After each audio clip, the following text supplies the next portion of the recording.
Lideramos el camino de la opinión pública y buscamos que la cultura del debate alcance consensos y soluciones a los problemas de nuestro país.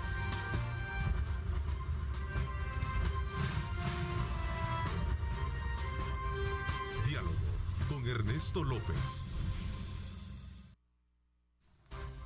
6 de la mañana con 30 minutos. Qué placer enorme saludarles a ustedes. Gracias por sintonizarnos a esta hora de la mañana.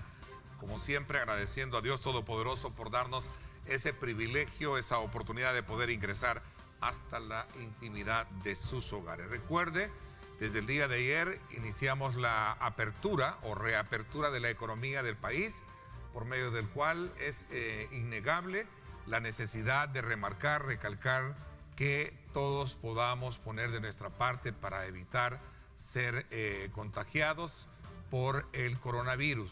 Es una realidad, lo decía yo ayer en mi intervención de introducción y apertura de la semana, ¿verdad? No es un juego, no es una mentira. Todos podemos de alguna manera ser vencedores de esta enfermedad en la medida que guardemos nuestra distancia, usemos nuestras mascarillas y por supuesto andemos como siempre portando nuestro alcohol para poder desinfectarnos como tal cuando andemos en zonas que son altamente vulnerables. El día de ayer también pedí disculpas por el olvido que pude haber tenido, por agradecer a aquellas personas que estuvieron de manera muy atentas abriendo sus espacios de comunicación con Dios para darme el apoyo en el momento más difícil que tuve en este proceso de recuperación del COVID. No quiero pasar por alto de agradecer a una persona cuyo talento profesional, humano, me lo demostró y me lo ha demostrado a lo largo de estos 20 años de trabajar en esta empresa, ¿verdad? Siendo nuestro director general, Freddy Ungo, a quien quiero particularmente agradecer de verdad el apoyo que me ha dado durante todo este periodo para poder estar acá nuevamente, vivito y coleando, como decimos a buen salvadoreño. Así es que, Freddy, de corazón, muchísimas gracias, eres un gran amigo y Dios te va a compensar a ti y a tu familia todo lo que has hecho, no por mí, sino que por muchos de los que aquí trabajamos y nos sentimos acuerpados por tu trabajo.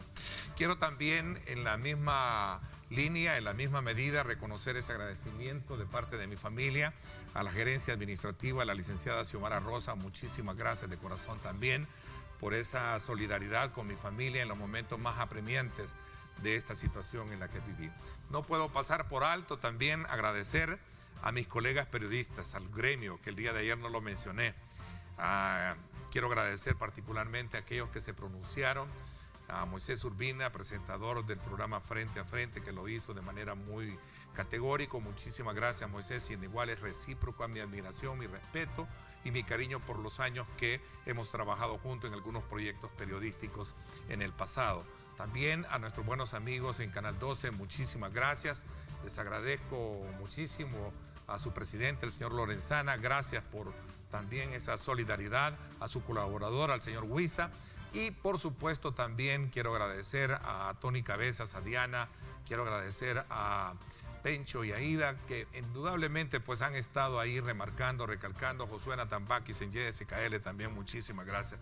En fin, es incontable el número de personas que me han expresado, tanto acá en nuestro país como fuera de nuestras fronteras, ese agradecimiento. Así es que ahora, manos a la obra, hay Ernesto López para más, mientras Dios lo permita y esta empresa y ustedes también.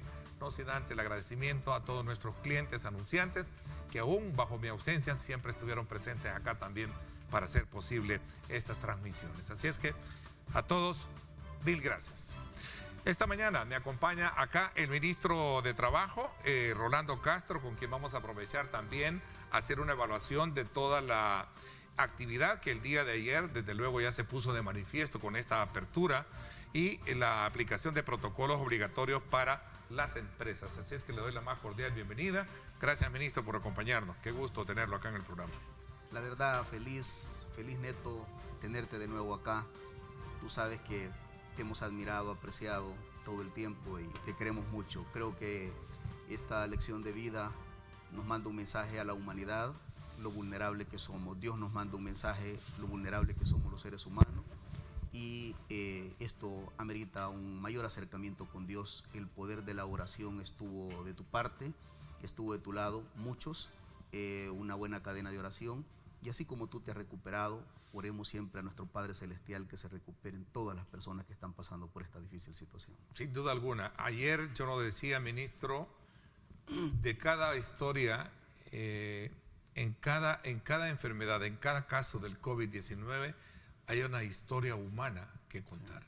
Sí. Y esto pasa por examinar no solo el aspecto físico que tiene, el hecho de que la enfermedad no es tan fácil tratarla, sobre todo por lo novedoso que se presenta en la sintomatología, el impacto en los pulmones, la masa muscular se deteriora tan que, bueno, este servidor, por ejemplo, en 8 días no podía caminar, no tenía masa muscular, ¿verdad? Y de repente aparecer cuadros ya radiológicos en la que usted ve impactados fuertemente sus pulmones.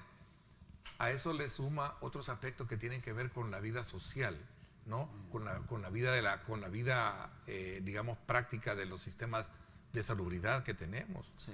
Es necesario, y esto es importante, y lo voy a remarcar, es importante para quienes nos gobiernan, llámese diputados donde se hacen las leyes, llámese gobiernos que vienen y van.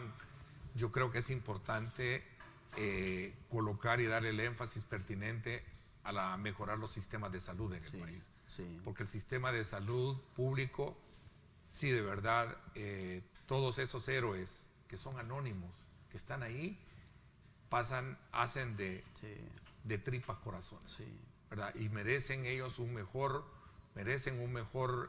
digamos, nivel de atención, de recursos, para poder de verdad cumplir esa obligación moral, humanitaria que tienen de ayudarle a muchos pacientes. Así es que vaya también, como siempre, mi reconocimiento para ellos, a todos los amigos que me atendieron ahí, y enfermeras, Mauricio Hernández, era un ángel. La doctora, que se me olvida el nombre, que buena madrugada me llevó un postre imagínate tú, ¿qué era eso? Bueno, se abrió la economía. Sí. ¿Cuál es la valoración ahora de haberse llevado a cabo esto, ministro? Primero, 2 cosas. Número 1, qué bueno tu enfoque partiendo de una realidad, porque cuando esto lo decía el presidente, mucha gente dijo, esto no va a pasar de ser una gripe común y corriente, ¿verdad? Y hubieron incluso muchos ataques extremadamente exagerados. He estado hablando contigo hace unos minutos y qué doloroso. Y cuando tú decías estar en una cama, no te importa todo lo material, exactamente fueron las palabras que el presidente dijo en una cadena. Tener todo lo material. No importa. Podés tener todo el dinero. Tenés todo el dinero, tenés aviones, tenés todo. O sea, yo no lo tengo, pero podés tener todo lo un material. Un millonario tiene todo, pero... Un millonario tiene todo, pero cuando está ahí, no hay para dónde, no vale dinero, no vale material. Y lo traje a cuenta la historia de aquel empresario millonario, Steve Jobs, ¿verdad? Con su fotografía muy delgada. El de Apple, sí. ¿Verdad? En un hospital donde dijo, así de manera muy tajante, ni con todo el dinero del mundo puedo comprar la cama para cambiarla en este momento. Es increíble. Increíble. Y exactamente, en una cadena televisiva yo bien recuerdo que el presidente lo dijo, no vale dinero con esto, no vale dinero. Y hoy que se ve esta situación es sumamente dramática. Pues con el tema de la reapertura, Neto, nosotros prácticamente deseábamos tener una reapertura ordenada, seria, responsable, gradual, lo más controlado posible. Pero tú sabes lo que nos ha pasado, nos hemos quedado prácticamente sin asidero legal de parte de la Sala de lo Constitucional, la Asamblea no hay muy buen entendimiento y la realidad que tenemos es que hoy, al día de ayer, se reabre la economía de una forma un tanto desordenada, no programada como el gobierno de la República la tenía. Ante esa realidad, lo que nos queda a todos nuestros ministerios es hacer uso de la regulación normal que tenemos en materia laboral. En el caso nuestro tenemos los comités de higiene y seguridad ocupacional, tenemos una legislación vigente en materia laboral, que lo que nos toca es que tenemos un desplegado concreto, completo en todo el país. Acá está el protocolo general, el protocolo marco. ¿Y esto se está aplicando como norma exigida por ustedes o también las empresas? Porque ayer lo conversaba con el presidente de la ASI, pero también las empresas también tienen su propio protocolo. ¿Cuál es el que en todo caso? Nosotros desde los primeros 15 días de pandemia empezamos con todas las empresas a trabajar la elaboración de los protocolos. Estos protocolos son consensados con los empleadores de este país y son consensados con los trabajadores de este país y son consensados con el movimiento sindical de este país. Es un protocolo marco y una cosa más, revisión por estándares internacionales, por OPS, por OMS, a tal grado que fuimos felicitados por el Banco Mundial por la calidad de protocolo que nosotros hemos hecho, que está incluso por encima de estándares internacionales. Este es el protocolo marco, el grande, el general, el integral. Y además de esto, Neto, hicimos 31 protocolos más segmentados en cada uno de los grupos ocupacionales. Vamos a ver, no es lo mismo el protocolo de una empresa constructora que tienes un distanciamiento social, que probablemente está trabajando al aire libre, que estar en un comedor, por ejemplo, en un restaurante. Entonces hemos definido 31 protocolos adicional a este protocolo marco y andamos distribuyendo cerca de 400,000 ejemplares en este momento, cerca del 500,000 ya de andar distribuyendo en las empresas de forma directa, a los trabajadores de forma directa y además de ello, a partir del día de ayer, no solo distribuyéndolo. A ver, no sé si por orden, es por cuestión de orden o porque de verdad a veces somos bien, queremos ser más papistas que el Papa, como se dice en el diario Vivir. ¿Qué responsabilidad tiene el gobierno de no lograr sancionar y mandar a publicar el decreto 661, que en su momento normaba todo este proceso desde días anteriores, ministro? Sí, lo que pasa es que ya son decretos en alguna medida desfasados, con mucho tiempo de desfase. Nosotros hicimos nuestro planteamiento integral cómo queríamos la reapertura económica y es más, la consensamos con los empresarios. Lo que pasa es que igual, lamentablemente, tú sabes, se acercan las elecciones y no dejan muchas veces los intereses políticos partidarios mezquinos. El folclore electoral ya gobierna en nuestro país y ese de alguna manera... Pero no es justo, Neto, no es justo que esto tenga primacía sobre la salud y la vida del pueblo. Y no lo digo per se para atacar a uno al otro, yo creo que al final es parte de la... Sí. Lamentablemente de la historia que ha marcado. Pero no debería ser así. Que no debería ser así, porque al final en el centro está la población. Así, y hay una cosa, política partidaria debería de ser que se lo dejemos a los partidos. Y política pública debería ser los funcionarios públicos que debemos de crear políticas públicas en El Salvador.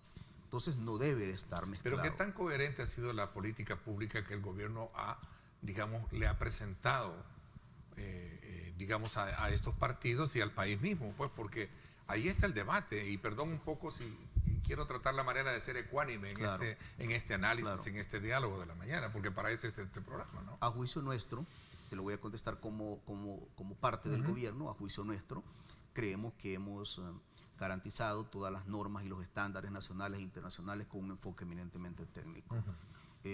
Lo hemos llevado. ¿No hay revanchismo político, ministro, en esto? ¿Como se lo señala No, Neto, nosotros creemos que el músculo y el poder del Estado no debe servir para armar revanchas ni venganzas contra nadie. El músculo del Estado debe de ser en función de servir al más vulnerable y al más débil, al más necesitado. Cuando tú decías hace un momento, el sector salud como tal debería de ser una reingeniería y una reforma integral, Neto, nosotros nos preguntamos, ¿cuántos préstamos en 20, 30 años se han tenido para el sector salud y la situación paupérrima con la que nos encontró esta pandemia? ¿Y cuánto dinero se ha malversado por la corrupción? Bueno, el saco de la corrupción ha sido históricamente un barril sin fondo, gente corrupta. ¿Y sabes qué? Este corrupto que roba al Estado, el erario público, deja a una familia muriéndose por falta de garantías básicas en un sistema de salud. Eso no puede pasar. No puede ser. Eso no puede pasar. Estoy muy de acuerdo. Y una cosa, sea el funcionario que sea, del gobierno que sea y del partido que sea, si es corrupto debe de ir a la cárcel, Neto. Porque ¿sabes qué? Son asesinos.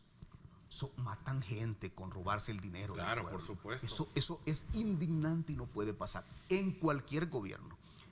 El presidente de la República, cada vez que existe, que llevamos a cabo los consejos de ministros y reuniones de gabinete, repite clara y categóricamente: si en este gobierno existe un corrupto y un momento dado malversa, es corrupto y se comprueba con el debido proceso, no solamente se va a apartar del gobierno, dice el presidente, sino que se va a ayudar a la justicia a meter preso a quien sea. Ya basta. Tú ves expresidentes exministros, de todo, gente millonarios que salen, gente que han andado alquilando casas y de repente salen con una fortuna, con grandes residencias. Eso no puede ser, no puede ser. Acá debe de ser el cargo de funcionario para venir a ayudar a los más vulnerables, y para armar las verdaderas transformaciones que el país necesita. Nosotros consideramos que técnicamente hemos hecho eso y vamos a hacer lo que ahorita la normativa legal vigente nos permite hacer. ¿Qué significa esto? Nosotros hoy que andamos con estos protocolos, no solamente los andamos socializando con todos los sectores, no, andamos exigiendo el cumplimiento. Y una cosa, no es lo mismo, y yo te lo dije la vez pasada acá en tu programa, no es lo mismo que en una empresa constructora no le entreguen el guante al trabajador, que a lo mejor se va a dañar un dedo o parte de la mano, que no le entreguen la mascarilla que reúna las condiciones básicas de protección. Con que no le den el guante, a lo mejor el martillo, la almágana, lo que sea, se va a golpear un dedo. Pero si no le entregan los equipos de bioseguridad en este momento, están atentando con la vida de ese trabajador y con la vida de su familia. Es por ello que nosotros en nuestras inspecciones estamos siendo rigurosos. Aquella empresa, nosotros lo hemos hablado con todas las empresas. Tú puedes preguntarle a los gremios empresariales. Estos protocolos los hicimos con ellos, hemos trabajado con ellos, hemos trabajado con los trabajadores, con el movimiento sindical y hemos llegado a acuerdos de ejecutar esto. Si una empresa no ejecuta, si una empresa no garantiza los equipos de bioseguridad y nosotros vemos un peligro inminente, no nos va a quedar otra opción que sancionar. No queremos llegar a eso. Hemos hecho campaña, hemos hecho estrategia persuasiva, hemos socializado con todos. La sanción según ese reglamento, porque ley, no sé, entiendo que no hay vigente. No. Mientras no se sancione, ¿o sigue vigente, ministro? Son dos cosas. Una, nosotros ya tenemos una normativa en materia laboral vigente que todo aquello que genere un peligro inminente somos capaces de sancionar. No necesitamos decreto. No necesita un decreto. No necesitamos resolución de la sala. Ministro. Es la normativa vigente. Ok, ministro, regresemos, ya, siendo un poco puntual, el tema de las empresas del transporte colectivo son fundamentales en esta apertura. Sí. Ayer y hace unos minutos veía a la secretaria técnica, la comisionada técnica, hablar de que ya están más rutas operando en nuestro país. Sí. El día de ayer hubo una queja de parte de la población de que no había transporte y que era necesidad que hubiese un acuerdo para que de alguna manera se saliera a trabajar y no tener el problema del transporte. Sí. Ayer hubieron un par de rutas que no salieron. Entiendo que ayer mismo se hicieron gestiones, hubieron reuniones, pláticas, conversaciones entre el ministro de Obras Públicas y el sector transporte. Hoy prácticamente ha llegado casi a su normalidad, según los informes que tenemos, y gracias a Dios está el entendimiento, pero aún más, los países a nivel del mundo entero han considerado que el transporte público es uno de los nexos epidemiológicos más fuertes que pueden existir, y gracias a Dios los empresarios se han comprometido con el ministro de Obras Públicas de cumplir con todas las normas básicas que se necesitan. Así que ayer tú viste a la comisionada, viste al ministro Alaví, al ministro de Obras Públicas, al director de la policía. Hoy a las 5 de la mañana también han iniciado. Estamos con un trabajo fuerte. Quiero decirte que todos los ministros y todo el gabinete estamos trabajando hasta las 12 de la noche, hasta la 1 de la mañana, y el siguiente día estamos madrugando para ir a hacer todas las inspecciones. En el caso nuestro, no solamente andamos socializando esto, en el caso nuestro andamos incluso ya haciendo inspecciones. Tenemos, Neto, en este momento articulado las 14 delegaciones departamentales en todo el país activados, haciendo inspecciones permanentes y con 3 turnos rotativos. Tenemos un turno de la mañana, tenemos un turno de la tarde, tenemos un turno de la noche. Andamos trabajando fuertemente porque la instrucción que ha dado el presidente de la República es proteger la salud y la vida del pueblo salvadoreño. Y se está cumpliendo esto porque de alguna manera los empresarios el día de ayer estuvieron en este programa y decían, bueno, nos exigen salir, pero también aplicar el protocolo, que no es ningún problema, creo que es una responsabilidad empresarial nuestra, decía, pero el problema es el mantenimiento de las unidades, es decir, los costos que representan, sacar las unidades, pero no tener las compensaciones pertinentes para ser rentables, decía. Sí, no. De hecho, hay una discusión en la Asamblea Legislativa donde hay una propuesta de ellos para compensar o elevar al 50% de la compensación que se tiene ahora, no recuerdo cuál, 800 y 400 creo, y no 200 y 400 como lo están planteando el Ejecutivo, ¿no? Sí, lo que pasa es que no es que lo plantea el Ejecutivo, sino que ha sido los acuerdos históricos que han habido. Que ya han habido, y que nosotros ya nos encontramos con eso. Exactamente. Y ahorita, me parece buen punto claro, producto de la pandemia, tú sabes la recaudación del Estado cómo ha caído, y lo hemos hablado incluso hasta con el movimiento sindical. Este no es el momento ahorita de la situación más bonancible, sino que lo que necesitamos es recuperar dos cosas. Recuperar la estabilidad en temas de salud y tener un control del tema de pandemia, y dos, reabrir la economía y garantizar que la maquinaria se aceite a fin de empezar a trabajar fuertemente todo. Yo tengo fe en Dios. Hemos hablado con muchos empresarios. La gran mayoría de empresarios de este país son gente muy responsable. La gran mayoría. Un pequeño grupito son los que les gusta evadir las responsabilidades como empresarios que son, pero la gran mayoría de los empresarios están trabajando muy bien. Y hay una cosa muy importante: estamos fuertemente con el presidente de Bandesal. Fue la instrucción del presidente de la República de levantar el tema de la micro y pequeña empresa, que ese es otro trato que debe ser un trato más preferencial, y apoyar desde el brazo del Estado, en el marco de la solidaridad, a esta micro y pequeña empresa que tanto lo necesita. Estas unidades están siendo certificadas para no ser sancionadas, digo, en el sentido de las operaciones del Ministerio de Transporte, que es a quien le corresponde, ministro. Sí, lo que pasa es que cuando la ley no se ejecuta, por supuesto tiene que entrar proceso sancionatorio. Yo ayer insté, y lo sigo instando, que la mejor estrategia de entendimiento es privilegiar la vía del diálogo.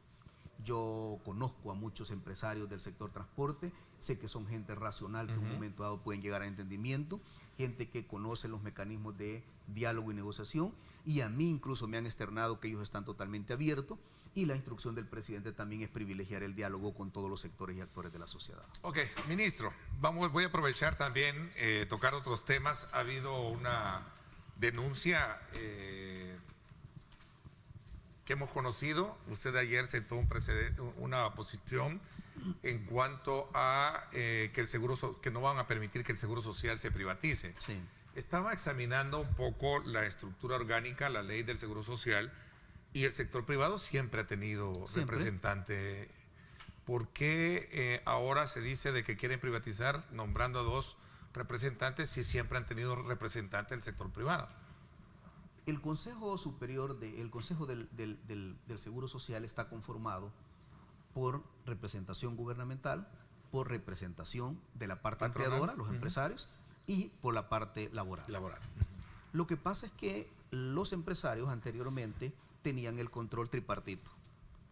Ellos en los gobiernos anteriores ponían el director, no ahí en el consejo. Director del seguro, de la institución. Sí. Hablaban con el presidente de la República, quien era el que les...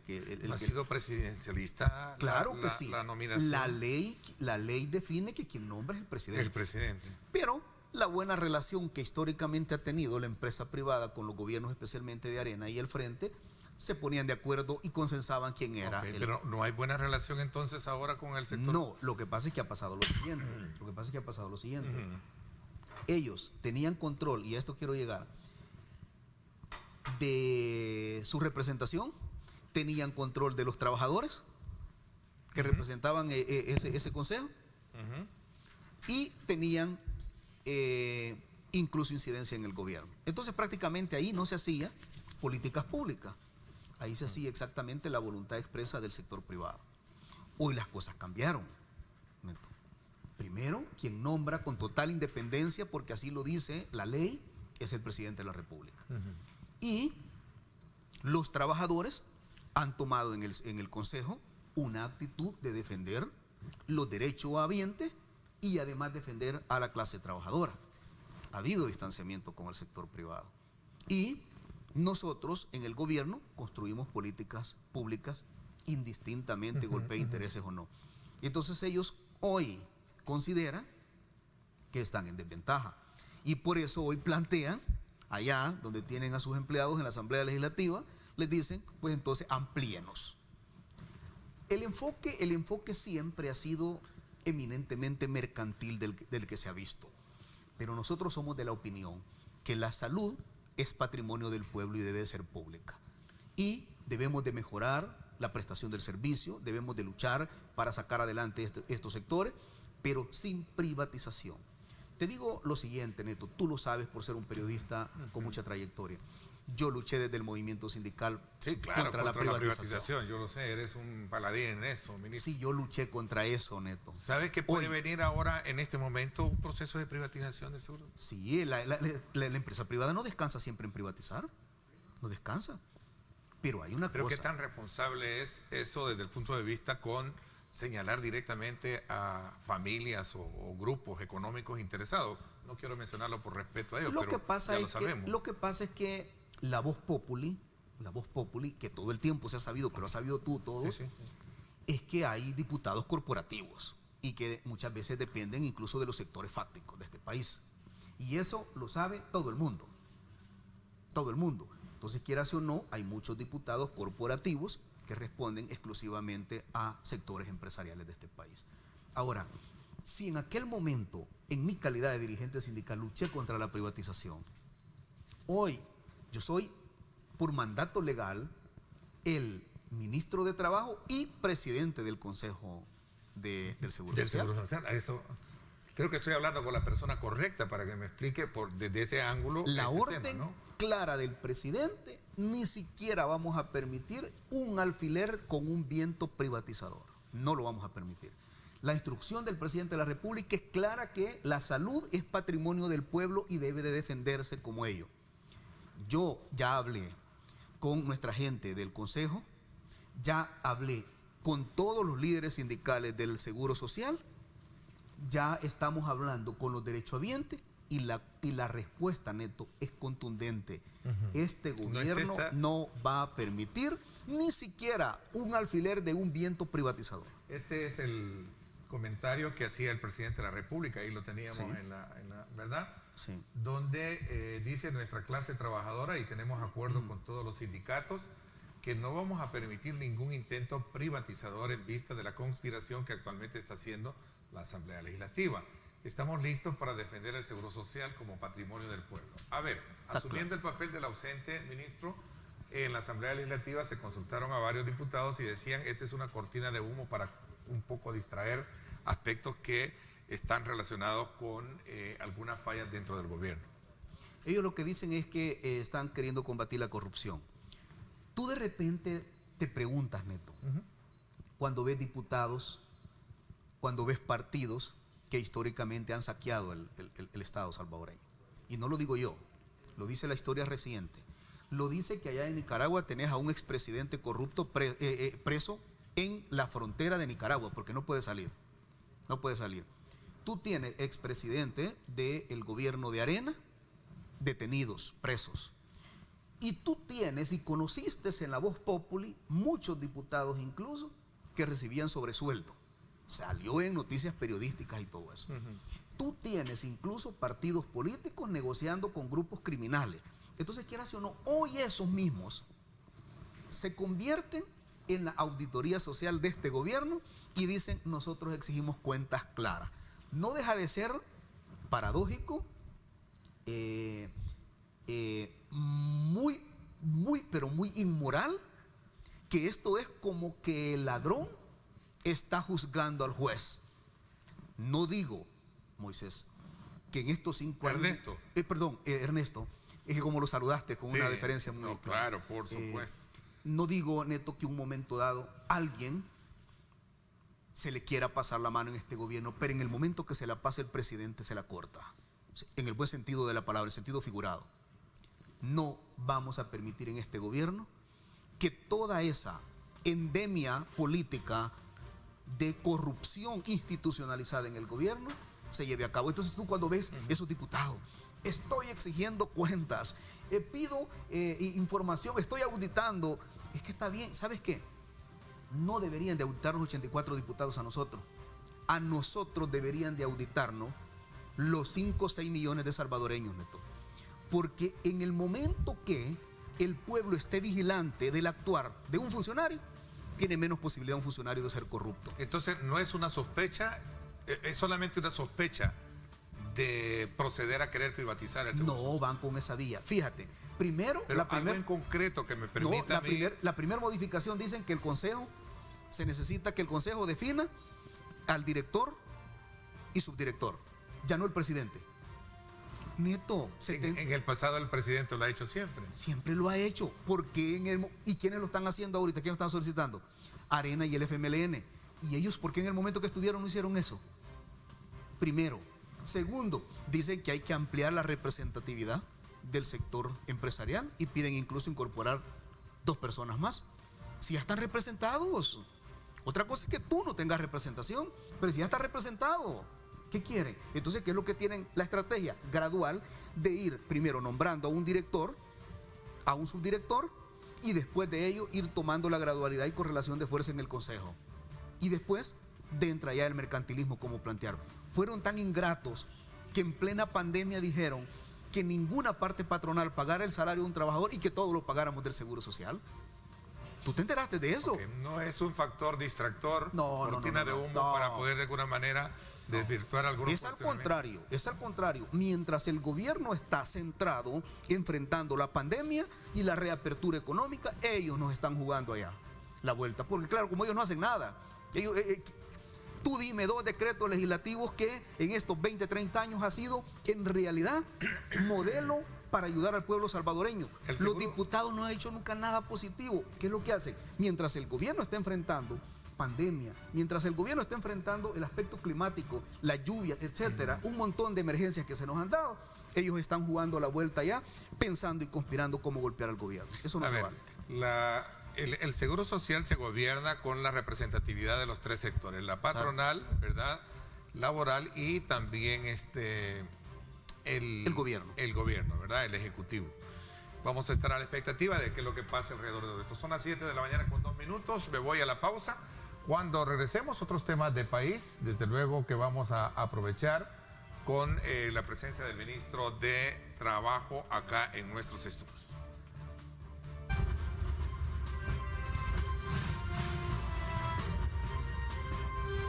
Diálogo con Ernesto López. Estás viendo Diálogo con Ernesto López.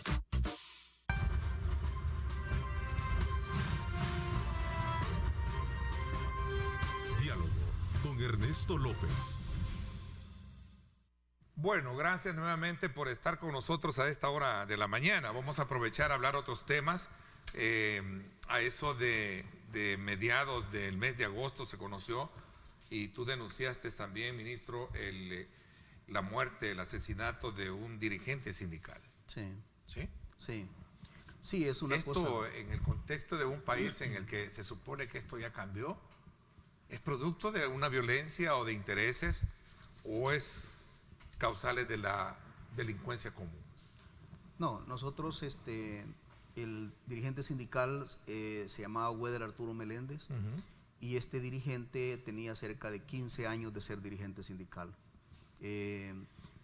Nunca había tenido problemas absolutamente con nadie, y él estaba liderando una lucha en la alcaldía de San Salvador para que el alcalde pagara las retenciones legales de los trabajadores, a tal grado que el alcalde dio una orden directa a la junta directiva de despedirlo.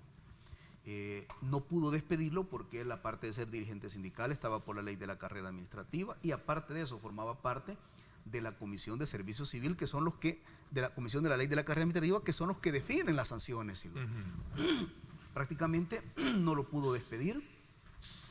Yo denuncié en una entrevista televisiva de que la alcaldía de San Salvador tiene vínculos con grupos criminales, y mencioné nombres de gerentes que están inmiscuidos en ese tipo de relaciones, y el dirigente sindical fue el que llevó la voz fuerte oficial de la organización, exigiendo que se pagaran las retenciones legales. Le decía al alcalde que lo iba a demandar en los tribunales a fin de que pagara, y casualmente él estaba con otras personas comiendo en ese momento cuando llegaron 2 asesinos en moto, le disparan, le impactan 2 balazos en su cuerpo. Él todavía sale corriendo a cubrirse en un vehículo baleado. De repente lo logra desvanecer ese disparo, y todavía el asesino lo busca existiendo en ese que estaban departiendo, comiendo, ingiriendo sus sagrados alimentos. Lo busca todavía el asesino, que se baja de la moto y le dice: ajá, acá te encuentro, y le dispara 8 impactos de bala más, 10 impactos de bala. ¿Qué es lo que sucede? Que se empieza porque en mi calidad de ministro de Trabajo, un asesinato de un dirigente sindical no lo puedo pasar desapercibido. Además, me toca representar a nivel internacional este tipo de casos. El Estado salvadoreño está demandado por 2 asesinatos de dirigentes sindicales en el pasado y este otro ya se suma. A raíz de eso, hemos abierto un expediente, estamos armando investigación desde el Ministerio de Trabajo. ¿Y qué apuntan las investigaciones? Que el asesinato tiene un móvil eminentemente político. Que el asesinato tiene un móvil... Sí. Ya a esta altura... O sea, en un contexto de país donde ya pasamos 26 años de la guerra... Sí. ¿Qué hace pensar que ese es un Hay cosas que te las puedo decir públicamente asesinato político? Y hay cosas que por mecanismos de investigación las vamos a guardar. Hay una demanda de la Fiscalía, ¿no? Ya hay demanda de la Fiscalía y todo, pero, número 1, hay funcionarios de alto nivel de la Alcaldía de San Salvador que siguen teniendo vínculos con grupos criminales y que han estado apoyando grupos criminales. 2, hubieron reuniones antes del asesinato del dirigente sindical entre estas personas y unas personas que tienen nexos con grupos criminales. Posteriormente es asesinado el dirigente sindical y como estamos armando un expediente, todavía me enteré de algo más. El día de ayer, que también habían llegado a balacear la oficina del precandidato que estaba en ese momento en las internas del partido Arena. 2 días antes habían llegado a balacear la oficina del precandidato que estaba en las internas del partido Arena y después de eso asesinan al dirigente sindical. Neto, como repito, en televisión solo te puedo decir lo siguiente. Cada día que nos llega más información. Recuerda que yo trabajé 26 años en la Alcaldía de San Salvador. Nosotros tenemos mucha información desde adentro y desde afuera. Y todo apunta que el móvil tiene, el asesinato del dirigente sindical tiene un móvil eminentemente político que viene de la Alcaldía de San Salvador, su asesinato, y que cada día se muestra y se comprueba que la actual administración de la Alcaldía de San Salvador está sumamente vinculado con los grupos criminales. Esta declaración lo ha llevado, ministro, a estar enfrentado con el alcalde Ernesto Mason. No, a mí me llevó, fuertemente. No, a mí me llevó el origen de enfrentarlo porque él tomó la decisión de apropiarse del dinero de los trabajadores en las retenciones legales y yo lo denuncié y lo hice público. Y es más, ese dirigente sindical era el que más había puesto las denuncias y era el que más fuerte estaba exigiendo que se le diera el dinero a los trabajadores, porque hay muchos trabajadores en la Alcaldía de San Salvador que tienen 7 meses, Neto, que no se les paga sus retenciones legales. Hay trabajadores en la Alcaldía de San Salvador que no son sujetos de crédito ya en la banca de este país. Es más, te voy a contar algo. La Alcaldía de San Salvador, y lo digo acá en tu programa con mucha seriedad, hay un fuerte vínculo ya con el crimen organizado. Este ministro está enfrentando el crimen organizado en la Alcaldía de San Salvador. Tenemos absolutamente toda la información porque estoy sustentando el expediente para enviarlo a OIT, a los 198 países de OIT. Esto lo ha llevado a redoblar su seguridad personal. Estaba viendo que anda bien resguardado, ministro. La verdad es que con plena seguridad, con contundencia total, la Alcaldía de San Salvador es exactamente lo que la alcaldía de Elías Hernández en aquel momento. ¿Ligada a grupos delincuenciales? No, no ligada, vinculada estrechamente a grupos criminales. Exactamente. ¿Grupos de maras? Exactamente. ¿Sicariato? ¿Todo eso? Exactamente, Pero Neto. es delicado de escucharlo. Exactamente, Neto. En la Alcaldía de San Salvador es el modelo perfecto de descripción de la Alcaldía de Apopa en la gestión de Elías Hernández. Ahora, hay mucha investigación ya, porque yo ya lo informé a OIT, ya hubo denuncia de los sindicatos de este país a nivel regional, y a nivel internacional. Es más, los sindicatos ya pusieron las denuncias ante la OIT y hemos exigido en este país, en honor a la justicia, a la verdad, y como testigo Dios, no se busca venganza, vamos a buscar justicia. Pero en el mandato del presidente Bukele no vamos a tolerar asesinatos de dirigentes sindicales. Hay una cosa, un asesinato de un dirigente sindical, Neto, significa regresar a la década oscura de los 70 y de los 80. Por eso yo hacía énfasis no puede en pasar mi comentario de que pensar que 26 años después de la firma de los acuerdos de paz estar hablando de asesinatos políticos es como no haber avanzado en el tiempo, ¿no? Bueno, la conclusión que hemos llegado... Y me lleva a preguntarme, bueno, ¿qué tanta seguridad hay pensar que es un asesinato político? ¿O es esto producto también de toda esta situación política electoral que está viviendo el país? No, yo te dije hace un momento, el partido político... ¿Se despoja de todo carácter político, ministro, para decirme de que sí, detrás de todo eso el partido político que haga campaña política, el funcionario que haga su trabajo de servicio público. Yo no voy a ningún cargo de elección pero popular. Pero no todos piensan eso, piensan que detrás de todo esto también hay un manejo político pero de parte pero tú a mí me conoces, tú a mí me conoces, Neto. Y yo lo que sí hago es que enfrento las cosas y le digo por su nombre, no importa quién sea. Y le agradezco, ministro, que conversemos de esa forma muy sincera, porque para eso es este programa. Antes de ser no busco atacar a nadie, simplemente conversar. Antes de ser ministro, yo he enfrentado poderes fácticos, poderosos, corruptos, nefastos y mafiosos en este país. Y ahora que soy ministro, no voy a ser un funcionario cobarde que no enfrente la realidad como es, indistintamente los costos que se paguen. Esta situación del tema de la retención también se ha hecho como denuncia para Santa Tecla también. Bueno, Santa Tecla, aquí está la resolución emitida ya por el tribunal. Para que regresen las... No, va el proceso ya sancionatorio contra el alcalde y contra el consejo, donde se les está descontando a partir de este mes ya de sus salarios por la imposición de multa, ya que el tribunal da por incumplida su resolución. ¿Es casualidad ver que son 2 alcaldías del partido Arena? No, tenemos 5 alcaldías de diferentes partidos, de todos los partidos políticos, y tenemos cerca de 7 empresarios también. 7 empresarios. Ahora, lo que pasa es que hay una realidad, y yo esto sí estoy un poco preocupado.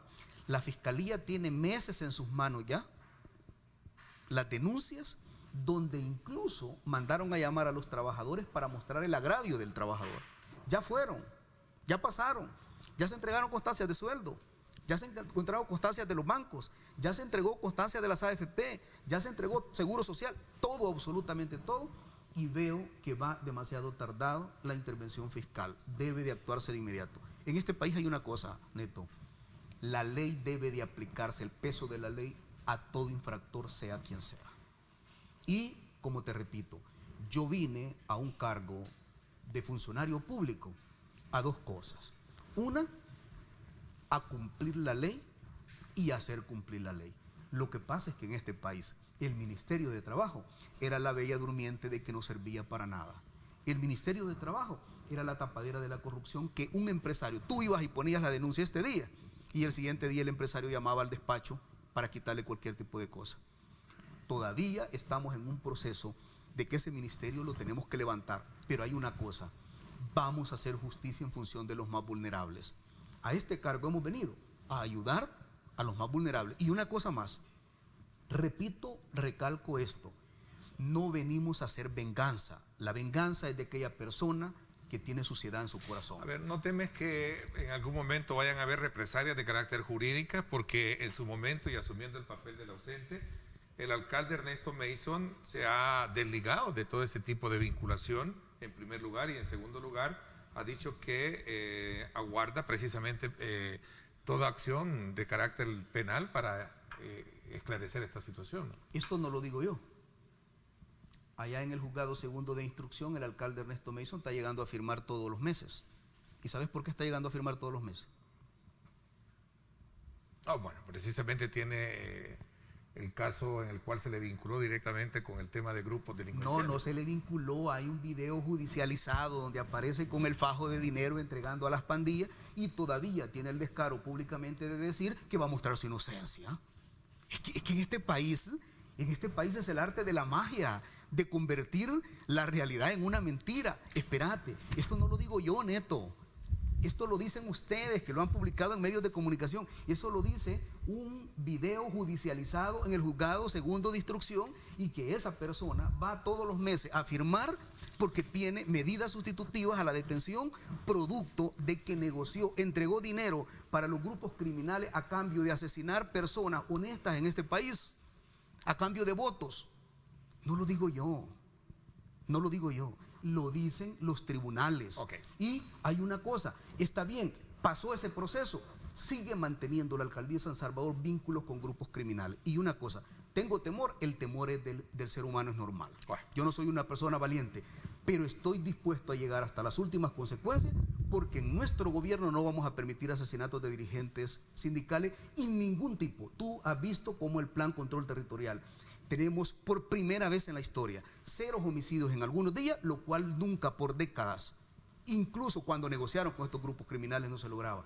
Hoy estamos trabajando para garantizar lo mejor que se pueda a nuestro pueblo salvadoreño. Ok, me corresponde como periodista y medio también abrir el espacio para conocer la versión del alcalde. Lo vamos a invitar más adelante. Brevemente, sin acuerdo para regular regreso de grupos vulnerables. Esto es bien importante para que todos los empresarios le pongan atención.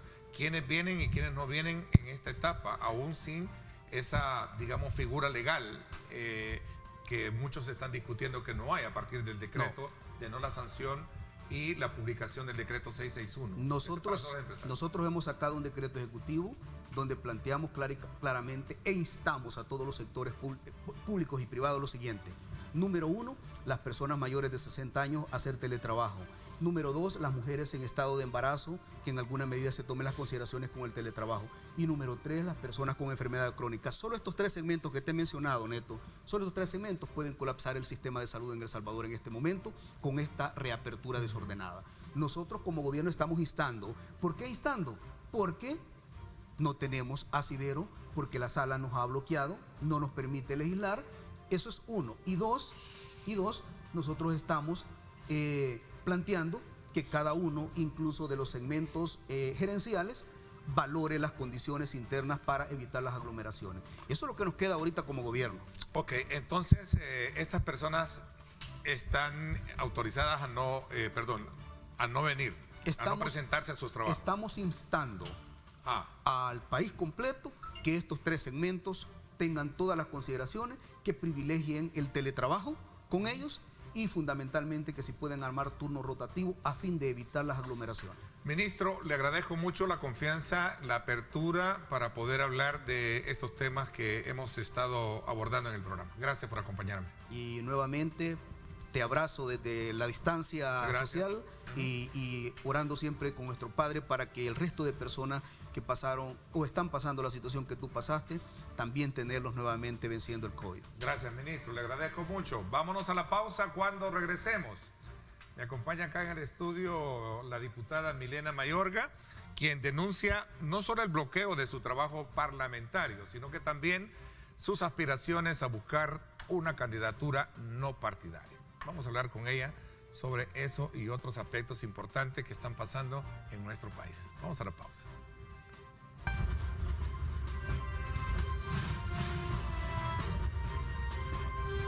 Diálogo con Ernesto López.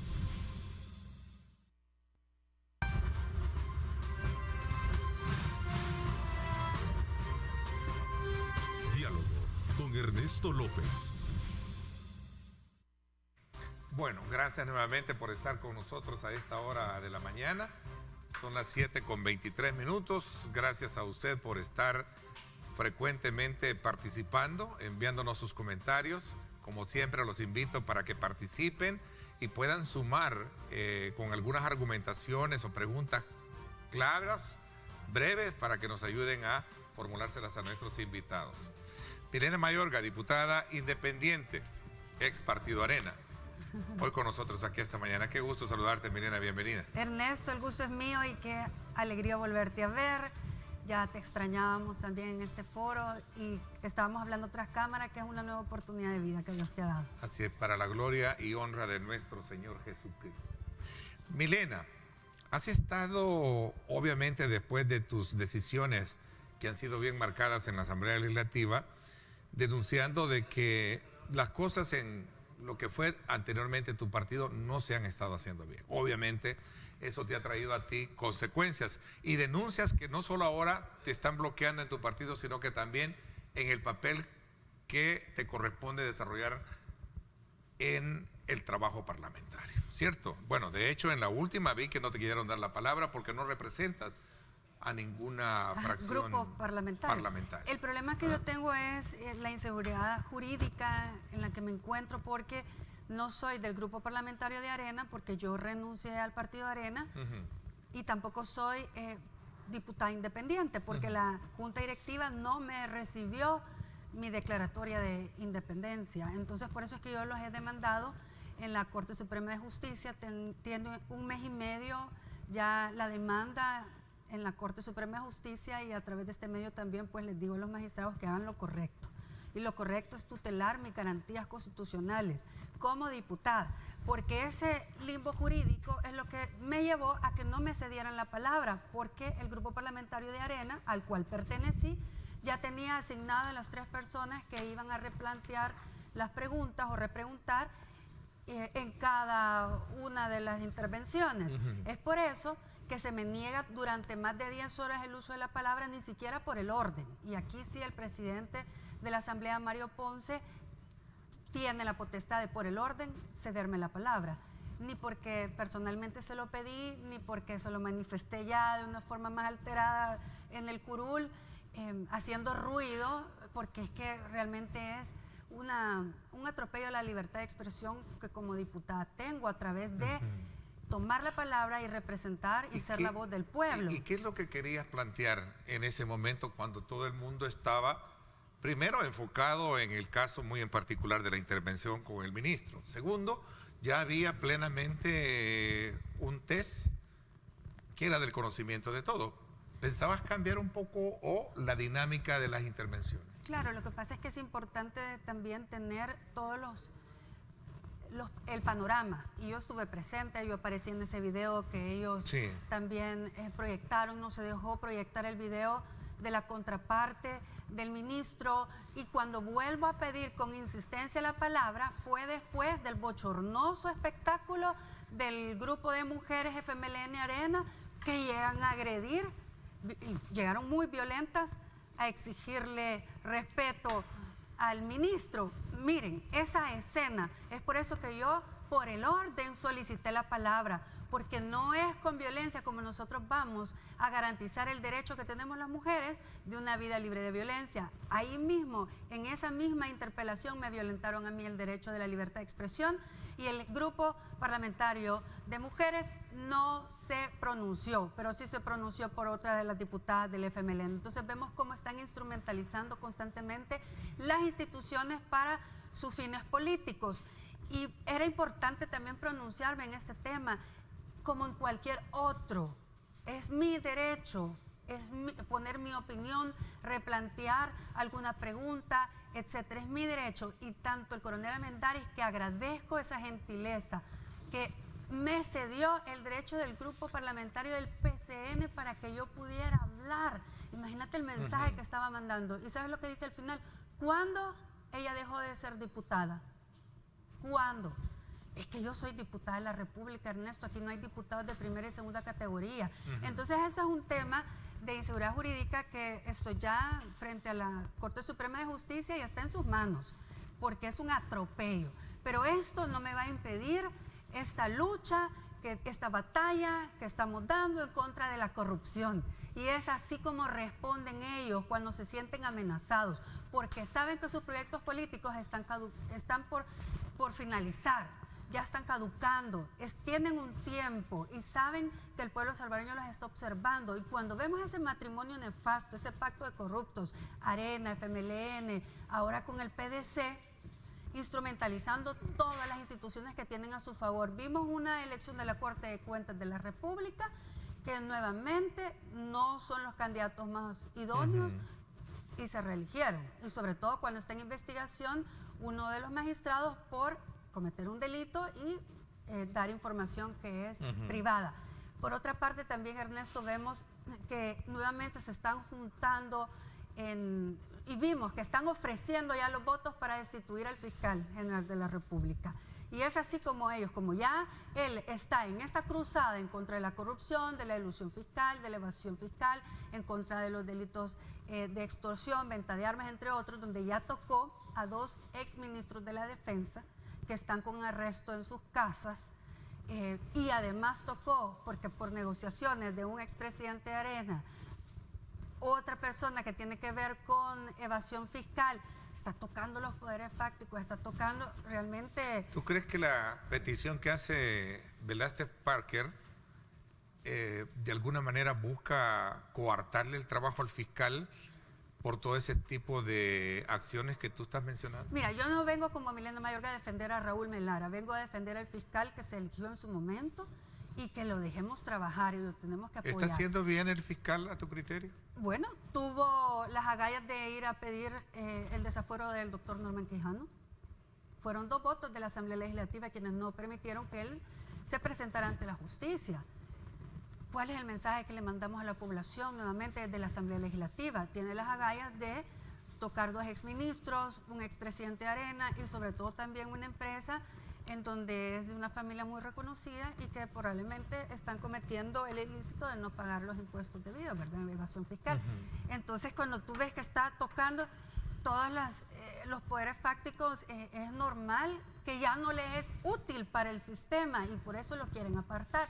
Y nuevamente vemos que están ofreciendo una correlación. Arena, FMLN. Esto es impensable cuando fueron... Los detractores del fiscal tiempo aducen que él se está prestando a un juego político. Es más, en un reciente caso de supuesta evasión fiscal de una de las empresas, Itradet, ellos confirmaban la cifra de una evasión que en términos ya contables y numéricos no era la correcta, lo cual significa un punto muy delicado a la hora de establecer un señalamiento público. ¿Qué piensas al respecto? Bueno, lo que yo pienso es que sinceramente Raúl Melara no se está prestando, y lo decía el rector de la UCA, los intereses del gobierno, son los intereses de los salvadoreños. Porque si nosotros hemos tenido tantas carencias como país es porque precisamente se evadieron impuestos, porque precisamente se robaron el dinero que iba destinado a obras sociales. Y es por eso que no importa de dónde venga, se debe de investigar. Y eso es lo que se tiene que hacer, investigar, y frente a la justicia se van a deducir las responsabilidades. Los jueves de corruptos, cuando vemos que el actual ministro de Hacienda está constantemente enfocado en recuperar todo este capital de evasión de impuestos, incluso capital que se ha llevado al extranjero para evadir, pagar impuestos. Esto es sumamente delicado.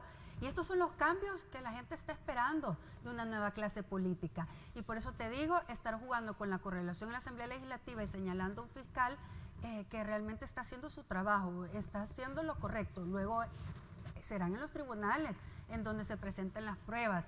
Es lo mismo con el caso del doctor Quijano. Era necesario que él probara su inocencia en los tribunales, no en la Asamblea Legislativa.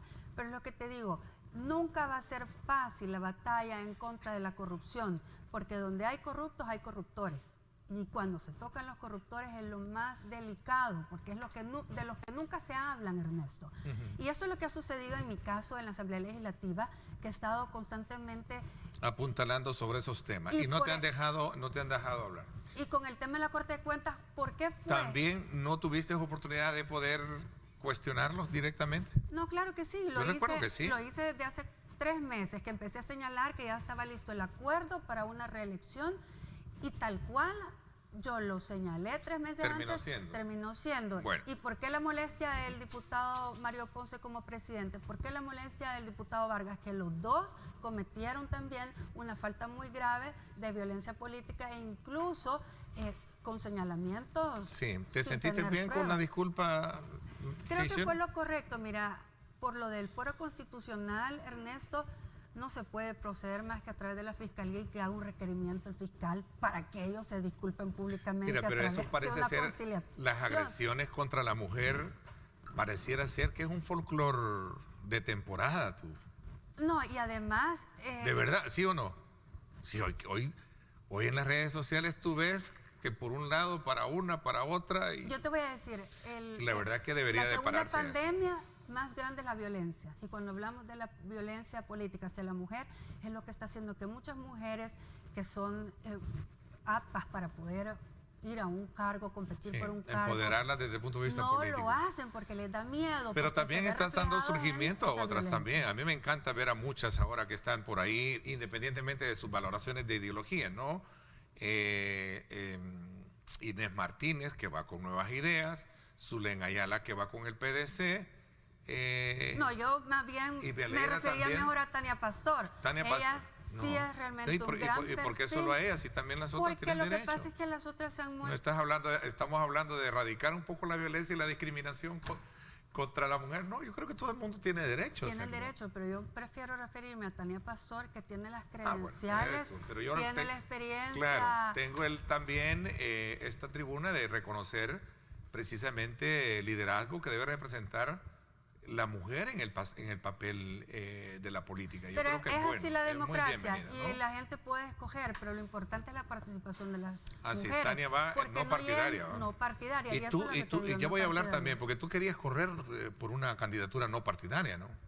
Sí, por supuesto, Querías, pero no podías. No, lo que pasa es que todavía eso está por verse, porque yo estoy pidiendo medida cautelar en la Corte Suprema de Justicia por la violación a mis derechos y una violación al derecho Pero si hay una constitucional sentencia que no te puede desligar del partido del cual no has sido expulsada. Pero yo fui expulsada. Hablemos de esto cuando regresemos.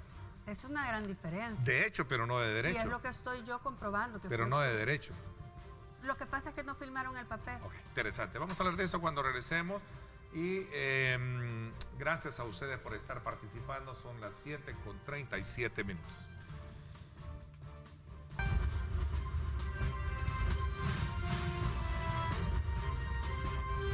Diálogo con Ernesto López. Estás viendo Diálogo con Ernesto López.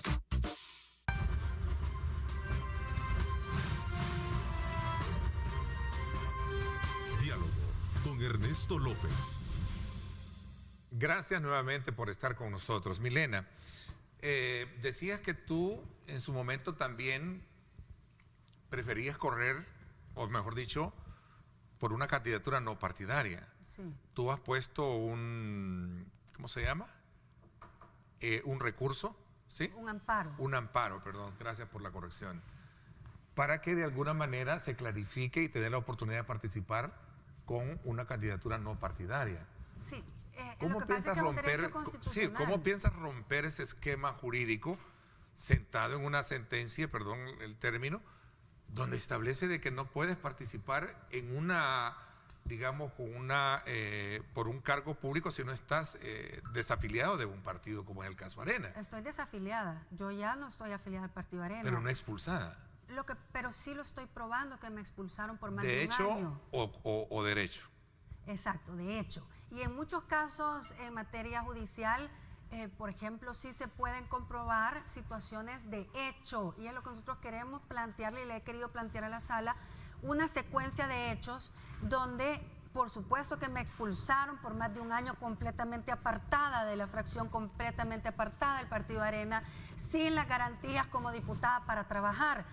Y es lo que sigo reclamando hasta este día, porque no es posible que yo no tenga una oficina, no tenga personal administrativo a la orden como lo tienen los demás. ¿Y el grupo parlamentario de mujeres no te apoya? Eso es lo que yo quiero denunciar esta mañana. Lo hice ayer a través de las redes sociales, pero es importante hacerlo. Y felicito a Inés Martínez, ya que tú le mencionaste, que fue a demandarlos penalmente el grupo parlamentario de mujeres porque no se pronuncian con igualdad en los diferentes casos de violencia política hacia una diputada. Es un grupo de diputados. Ellos lo hicieron a manera de utilizar el GPM en el caso de la diputada del FMLN, pero han habido casos, no solamente voy a hablar por mí, pero también de algunas colegas de Gana, otras colegas de Arena, que han sido agredidas y no vemos que aparecen como grupo parlamentario diciendo que merecemos respeto y un alto a la violencia. Entonces, qué mal han quedado, porque la reputación del GPM en este caso queda por el suelo. Y esto es lo que nos tenemos que nosotros enfrentar como mujeres, que muchas veces se utiliza el tema de la violencia y además se manipula, como lo quisieron manipular en la interpelación. lo manipularon. Y cuando hay serios problemas de violencia política hacia la mujer, pasa desapercibido, o si es de mi bando es correcto y si no es de mi bando no es correcto. Y a propósito, perdón que voy a regresar un poco por el término del caso de la intervención de unidad. Tú condenaste la intervención que hubo en la Asamblea Legislativa, ¿cierto? Yo Cuando entraron los consideré en su militares. momento que, fíjate que hoy analizando uno de los videos que no quisieron ellos transmitir, que yo ingreso, solo te quiero tú hacer... lo condenaste, yo recuerdo que Sí, expresaste cierta... Lo que pasa es que sí sentí que había que analizar que no por te qué fuiste lo hicieron. como No, yo lo no me hizo fui. Felisa Cristales. No, para nada. Es otra cosa, que por cierto Sí. la están criticando mucho por su posición ambivalente de decir en aquel entonces la condena y ahora diciendo de que... Ahora te voy a decir, ahí hay un video que anda circulando en donde yo ingreso y tras mí ingresan alrededor de 30 o más periodistas, no sé si te das cuenta. Nunca se permite esto en la Asamblea Legislativa, no había seguridad. Entonces cuando tú tenés un despliegue de los medios alrededor del Salón Azul, en medio de los curules, tal vez fue parte de las decisiones que tomó el Estado Mayor, por qué ingresar con la seguridad adentro del recinto, que es inédito y nunca se había dado. Okay. Eso, la verdad es que ya vimos la interpelación por ellos y fue una decisión del Estado Mayor presidencial. Y ya es leche derramada, y no hay que llorar sobre ello. Sí, yo no creo que vuelva a pasar ya Superemos un poco el punto del análisis que estamos haciendo. ¿Tienen los votos y la simpatía para poder correr por una candidatura no partidaria, por eso? Bueno, yo creo que la gente ha estado muy al pendiente dónde me van a dar la firma, dónde pueden ir ellos a plasmar, ¿verdad?, sus huellas de una forma oficial. Hubo una página que andaba recolectando firmas electrónicas. Pero no alcanzaron, entiendo. Creo que te apoyó Walter Araujo en esto. No, se recolectaron más de 10,000 firmas en cuestión de días, pero esos no son oficiales. No son oficiales, era una cuestión de un respaldo pero necesitan moral. 25,000, ¿verdad? Se necesitan 12,000. 12,000 para firmas, no partidarios. pero con huellas digitales en los libros oficiales. Creí que eran tribunal. 25. No, 12,000 firmas. Y creo que las podríamos levantar en cuestión de días. El problema es que no me lo autorizó el Tribunal Supremo Electoral. A eso iba. ¿Qué pasó Y en el esto tribunal? es razón para un segundo paro. Okay. Se puede ir, porque fíjate que es una garantía constitucional, que además es una garantía constitucional, no solo de El Salvador, sino que es una garantía de derechos humanos de muchos convenios internacionales que somos firmantes. Somos firmantes como el Convenio de San José, de las Américas, en donde te habla que es un derecho que tú participes en una contienda electoral. Entonces, el no permitirte que vayas ni siquiera como independiente, sin partido político, es un atropello. Y la jurisprudencia no contempla un caso como el mío. No lo contempla, en donde prácticamente tuviste una secuencia de violencia que te apartaron, que no te resolvieron en tiempo porque ellos mismos violaron su proceso interno, donde el Tribunal Supremo Electoral le dijo resuélvele a la brevedad en febrero. No lo hicieron. Y después de tal acoso que yo he recibido violencia, en donde me insultaron en el Pleno, me insultaron en las comisiones de trabajo, colegas de Arena, vas a seguir tú aguantando violencia. No puede ser que la partidocracia siempre salga favorecida en el sistema salvadoreño. No puede ser, y esto lo tenemos que probar. ¿El cierre de todos estos espacios te ha llevado a aplicarte al gobierno en algunas posturas, en su mayoría? Fíjate que lo que creo que en un cambio que se necesita en El Salvador, necesitamos a veces también tomar decisiones que son muy claves, como por ejemplo, se sabe que no hay correlación en la Asamblea Legislativa, y lo ofrecí desde el momento que ganó la presidencia el presidente Nayib Bukele. Le dije, no tiene diputados, cuente conmigo para aquello que vaya a favorecer a los salvadoreños, y he votado para todo aquello que tenga que ver con salud, con seguridad, con materia de educación. Es innegable muchas veces que tú no des tus votos. He votado además también por temas que al salvadoreño le interesan, que tienen que ver con materia de transparencia y anticorrupción. Y esta ha sido mi propuesta, incluso una comisión permanente de transparencia y anticorrupción, porque están de moda las comisiones especiales. Y quiero aprovechar de decirle al diputado Gallegos que lo acompaño en esta solicitud que ha hecho de conformar una comisión especial para investigar el tema de las armas de los anteriores ministros de Defensa. ¿Te hubiese gustado estar ahí en esta comisión? Yo puedo participar en cualquiera de las comisiones, pero no, con voz, pero no tener voto. Pero no con voto. Claro. Y el tema de cuando me autoricen ya que yo sea diputada independiente, podré participar entonces ya Okay. con voto. Esto es lo importante de que la sala me respalde y garantice y me tutele mis derechos constitucionales. Ok, regresando al Tribunal Supremo Electoral, uno de los artículos que planteaba alguien de los funcionarios cuando hablaron de tu tema es el artículo 226, que establece, se prohíbe a los funcionarios, y en esta investigación nos fuimos, a los funcionarios que hayan sido electos por votación popular para ejercer un cargo en la Asamblea o en Consejo Municipal, abandonar el partido político por el cual resultó electo para ingresar para ingresar a otro ya existente o en proceso de formación. Eso es lo que detiene, o hay que clarificar. Fíjate que el Tribunal Supremo Electoral ni siquiera habla del Código Electoral en su artículo 226A. No lo habla, no lo detalla, sino que son las sentencias de la sala. Inclusive el doctor Félix Ulloa hace como 2 o 3 años pidió una aclaración a la Sala de lo Constitucional, que no lo hizo en el caso de las candidaturas independientes, para poder correr en una candidatura independiente. Y el Tribunal Supremo Electoral tuvo que hacer referencia a las sentencias de la Sala, porque hay un error en la aplicación en la Asamblea Legislativa. Pero también yo lo que he pedido no es cambiar esa sentencia, es una medida cautelar para que no me aplique por el hecho de que yo he sido expulsada, porque la única alternativa para yo poder participar es que te expulse el partido, y es lo que se negaron a hacer.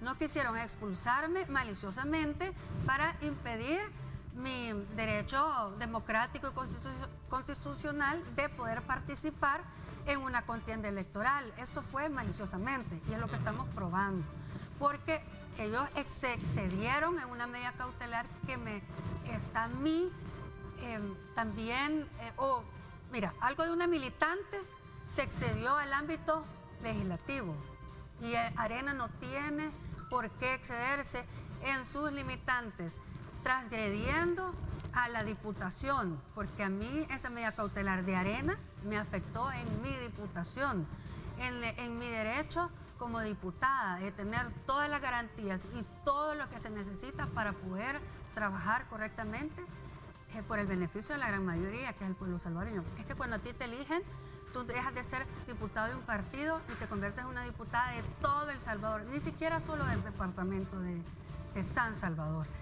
Esa garantía es la que yo estoy solicitando a la Sala de lo Constitucional, porque no puede ser que no me den derecho de voz, porque no soy ni independiente, ni soy parte de un grupo parlamentario, que no tengo oficina, que yo no tengo una oficina, que no tenga personal administrativo, secretaria, ordenanza, cuando el pueblo salvadoreño está pagando para que me den estos insumos para yo poder también seguir en la formación del proceso de ley con gente técnica que me acompañe en mis comisiones, en la formación de alguna ley, y también dentro de digamos, un pleno, en la plenaria, de acuerdo a las votaciones que se tienen que hacer. Tú necesitas gente técnica a tu lado trabajando, y esto me lo están a mí impidiendo.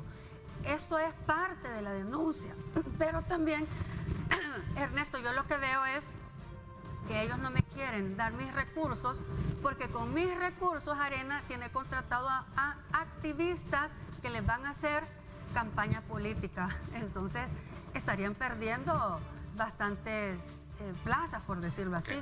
Voy a hacer una pausa. Las últimas reflexiones de lo que tú logras interpretar con relación a lo que viene por delante, ¿no? Que ya es prácticamente un periodo de campaña a la cual estamos en campaña. Y ya estamos, obviamente. Voy a hacer la pausa. Gracias por estar con nosotros. Regresamos.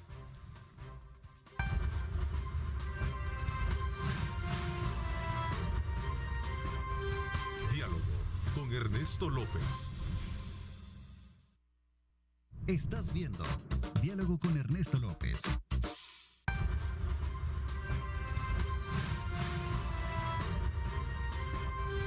Diálogo con Ernesto López.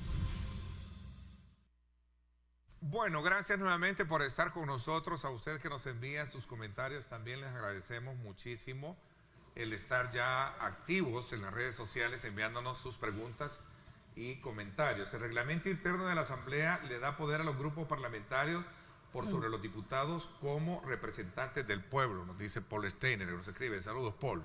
No, eso no debería ser así. porque el 125 de la Constitución te dice de que tú no tienes por qué obedecer a ningún mandato imperativo. Okay, y entiendo según yo que el jefe de fracción sería un mandato. No, pero eso tiene el conflicto, ese es el conflicto de interés claro, que hay. por eso. Porque él lo termina, no lo terminé solo para aclaración. Ajá. Él termina y hace ver de que es el conflicto en el que entra el 125 o el 121. 125 de la Constitución con el reglamento interno que es de la el tema de la Asamblea. independencia a la hora de votar ahí. Y no solo eso, a la hora de desenvolverte, porque imagínate, el jefe de fracción es el que decide quién va a hablar y no va a hablar en una interpelación. Pongamos el último caso.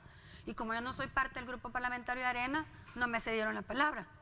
Pero tampoco ellos me aceptan mi diputación como independiente, entonces no me dieron la palabra. Por el orden, Mario Ponce no me dio la palabra. Eso quiere decir que es que lo que pasa es que estamos viendo que se están aproximando realmente a terminar ya el tiempo de Arena y el FMLN, el pacto de corruptos. Y es lamentable que Mario Ponce, a quien yo defendí tanto para que él llegara a sentarse en esa silla, ha sido quien más me está violentando en este momento. Pero es que él está respondiendo a ciertas presiones. Y no solamente me ha violentado a mí, ha violentado también a otras funcionarias públicas, volviendo al tema del ciclo de violencia política. Pero te digo, es que están frente a una muerte, los hijos de una misma madre, que fue la guerra, Arena y el FMLN, están uniéndose para autoprotegerse, para poder subsistir a eso que la ciudadanía está diciendo que ya se les agotó su momento. Y viene una nueva clase política, vienen nuevos partidos políticos. Hay bastantes también ciudadanos que quieren irse como diputados independientes. Y creo que esta es una nueva alternativa en la pluralidad democrática que tenemos nosotros, que se debe de apoyar. Y es por eso que yo he decidido apoyar a varios candidatos. Y en este caso también creo que es importante apoyar a mujeres, porque también es importante que lleguen las mujeres y que demuestren. Bueno, yo hablé de Yanira, tú sabes que también va como candidata de Nuevas Ideas, la que era la técnica del Ministerio de Medio Ambiente, que es experta en meteorología. También a Tania Pastor. Bueno, me ha gustado mucho el tema de la candidata que fue a demandar. Inés Martínez también me parece una buena alternativa. Y así podemos ir nosotros, bueno, Sujei, la ministra de Cultura, Sueci también me parece muy buena alternativa, que pueden llegar a hacer la diferencia y marcar también una línea de trabajo que es la que se necesita. ¿Te consideran que estás plegada al gobierno? Mira, no me molesta, pero ¿porque realmente te han cerrado todos los espacios? Sí, lo que pasa es que al final creo que tengo que estar en el lugar correcto, en el momento correcto. Y, por ejemplo, para una votación de desafuero del doctor Quijano era lo correcto de hacer. Y así me pareció correcto la reorientación de fondos del edificio legislativo que se quería hacer por más de 30 millones y lo correcto era desviar la mitad. ¿Me quieres decir que no te han dejado otra alternativa para seguir bajo esa mirada de apuntar lo malo, buscar y reconocer lo bueno en el gobierno, no? ¿O ves cosas malas también? Mira, yo creo que todavía ellos tienen apenas un año de estar al frente, han encontrado mucho desorden, han encontrado muchos actos de corrupción, han tenido que enfrentarse a doble pandemia. No es fácil frente a un sistema que ha estado hacen en el tema de transparencia. corrupto. ¿Qué piensas tú? ¿Qué piensa Milena Mayor? Mira, yo creo que siempre es importante que se hagan las investigaciones, por eso era una Corte de Cuentas que tenía que ser muy institucional, que no se instrumentalice como se estaba haciendo, porque si al ministro de Obras Públicas le pone 50 auditores para el Hospital El Salvador y al exministro de los bypasses inconclusos le pusieron 5, tú ves que está ¿esta corte nueva electa a tu criterio tiene dueño? Y ya lo vimos que uno de los magistrados le estaba enviando información sensible y privada al diputado Parker. ¿Para qué? Para que cuestionara a los ministros del gobierno. Entonces, si esa va a ser la línea de trabajo de utilizar la Corte de Cuentas, que es la Contraloría del Estado, o para dar finiquitos express a los alcaldes que se quieren reelegir por los partidos tradicionales, entonces qué lástima. Pero por eso es que yo he acompañado a una CICIAS también, y que la Asamblea Legislativa hiciera un convenio con la CICIAS y no se ha podido. Porque donde fallamos, ¿sabes dónde es, Ernesto? En las leyes. Porque hay muchas leyes que se tienen que actualizar. La ley de probidad es de 1960. se tiene que actualizar.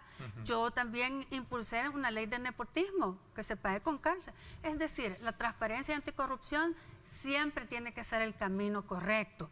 Y las instituciones que funcionen, ahí está la Fiscalía General de la República. Tu sinceridad y tu apertura para tratar estos temas conmigo lo valora mucho la población. Te agradezco porque me hayas acompañado en el programa.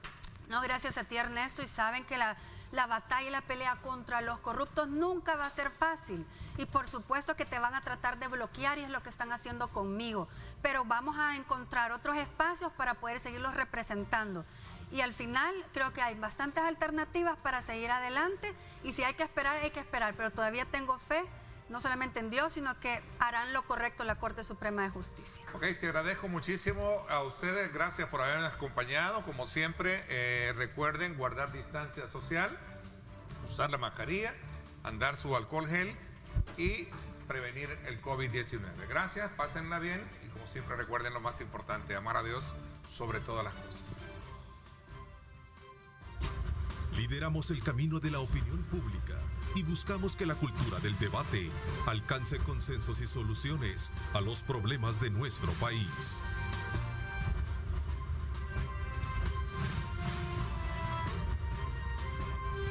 Diálogo con Ernesto López.